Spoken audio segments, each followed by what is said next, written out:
Joe Biden was said to be distracted from his job as president as he worries and obsesses over his embattled son's federal gun trial, RadarOnline.com has learned.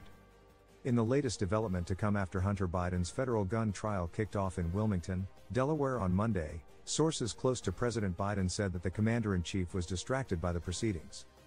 President Biden, who is currently in France to commemorate the 80th anniversary of D-Day, has reportedly spent much of his trip texting and calling family members for updates about Hunter's trial. The president has also reportedly reached out to Hunter himself, although several White House aides initially hoped that the trip to France would help Biden obsess a little less about the trial, especially because Biden's advisors know the trial will never be far from his mind. He is a dad no matter what job he has or where in the world he is, one White House insider said regarding President Biden amid Hunter's federal gun trial, according to Politico. He'll always be thinking and worrying about Hunter, the insider added. As RadarOnline.com previously reported, Hunter's federal gun trial kicked off with jury selection on Monday in Wilmington.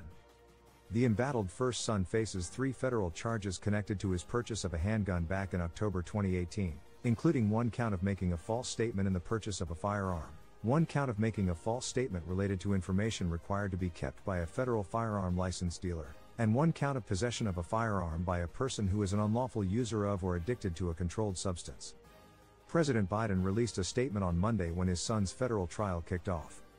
He acknowledged that while he is the leader of the United States, he is also a father. "I am the president, but I am also a dad," President Biden said earlier this week. "As president, I don't and won't comment on pending federal cases," President Biden continued. "But as a dad, I have boundless love for my son, confidence in him, and respect for his strength." Washington, D.C. insider Kate Anderson Brower explained that Hunter's federal gun trial was not a good look for President Biden, especially with only 5 months to go before this year's general election on November 5. Brower also acknowledged that Hunter's federal trial must be difficult and taxing for President Biden on both a political and personal level. "It's going to be very difficult on a personal level for Biden," Brower said after Hunter's federal gun trial kicked off in Delaware on Monday. "He has experience trying to wall off his personal life from his public life, but it's his only living son. It's got to be very taxing," she added.